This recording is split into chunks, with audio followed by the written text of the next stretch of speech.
The courtroom fell silent the moment the little girl raised her finger. No words, no movement, just a quiet signal only her dog seemed to understand. His ears lifted, the air tightened, and within seconds the judge realized something was wrong and stopped everything before it was late.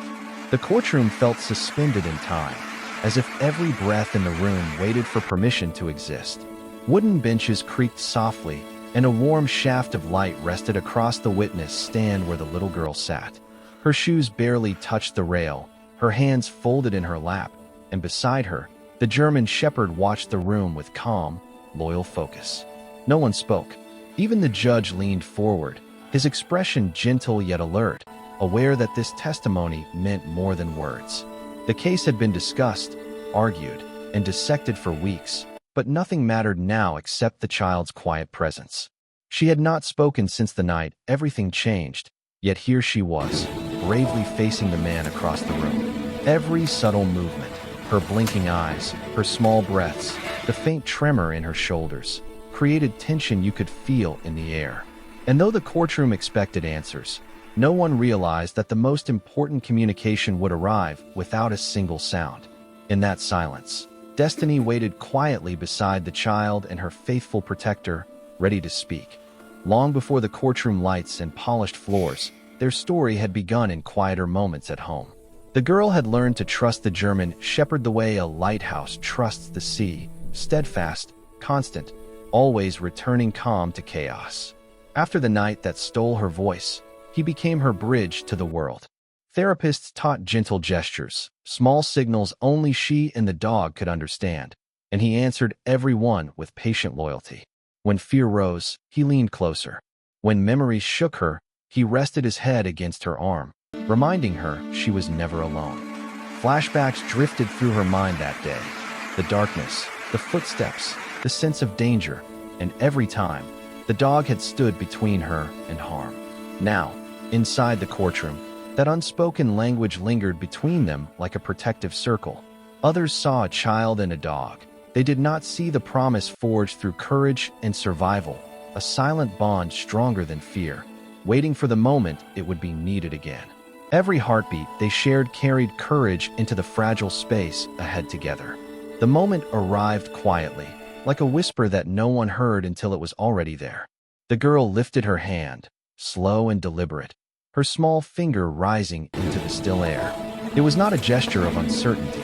It was a signal, one known only to the dog beside her. His ears sharpened, muscles tensed, and a low, controlled rumble traveled through his chest. The courtroom did not understand, but the judge noticed first. The accused shifted in his chair, eyes darting, confidence cracking along invisible seams. The girl's gaze stayed fixed, brave and fragile at the same time, her lips pressed tightly together to keep memories from spilling out. The dog did not look at her. He looked past her, directly toward the man across the room, as if recognizing a presence the world could not see. A breathless tension wrapped around everyone present. The defense whispered urgently. The prosecutor leaned forward. And then the judge lifted his hand, voice firm yet cautious, ordering the proceedings to stop at once. Something, he realized, was unfolding beyond testimony, beyond evidence, within that silent signal that carried the weight of truth. No one in the room dared to breathe again. During the recess, the hallway outside the courtroom felt colder than before, as if the walls themselves sensed the shift that had taken place. The girl stood beside her dog while the judge, the prosecutor, and a quiet-spoken investigator gathered nearby. Her therapist joined them, gently explaining that the raised finger was not fear or confusion, but a specific signal the child used when she recognized danger.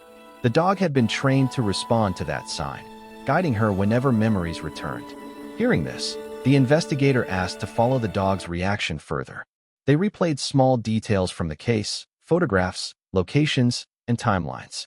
Each time a certain image appeared, the dog stiffened, his focus drawn to the same unfamiliar place.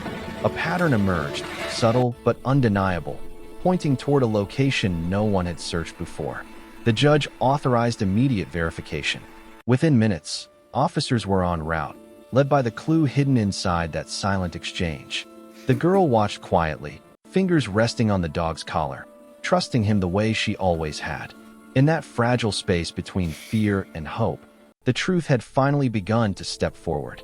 Every step of the investigation now moved with purpose, guided not by noise or argument, but by instinct, memory, and the silent courage that had waited so long to be heard. The convoy moved through the fading afternoon light, tires humming against the winding road that led toward the remote property. The officers advanced cautiously, and the dog walked ahead with purposeful steps, every movement guided by instinct and memory. When they reached the old, weather-worn building, he stopped suddenly, his body rigid, gaze locked on the entrance. The air felt heavy, as if the world itself held its breath. Inside, dust coated the floor like forgotten time. The dog led them through the narrow hallway, past broken furniture and scattered belongings, until he reached a section of the floor that looked ordinary to the eye, yet not to him. He growled once, low and certain. Moments later, a hidden compartment was uncovered. What they found changed everything. Evidence long missing. Traces that matched the case. A truth buried beneath silence. Back in the courtroom, the discovery unfolded piece by piece. The room no longer breathed tension, it breathed realization. The accused tried to hold his composure, but fear slipped through his expression like cracks spreading across glass.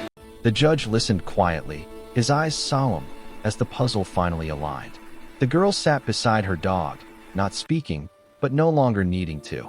The signal had done what words could not. When the verdict was finally spoken, the room seemed lighter, as though the walls themselves released the weight they had been holding. Justice did not arrive loudly. It arrived with calm certainty, steady and undeniable. The girl did not cry, and she did not smile. Instead, she reached gently toward the German shepherd, her fingers brushing through his fur, a quiet thank you shared without sound. For the first time since that terrible night, the fear inside her began to loosen, like a shadow slowly stepping back from the light.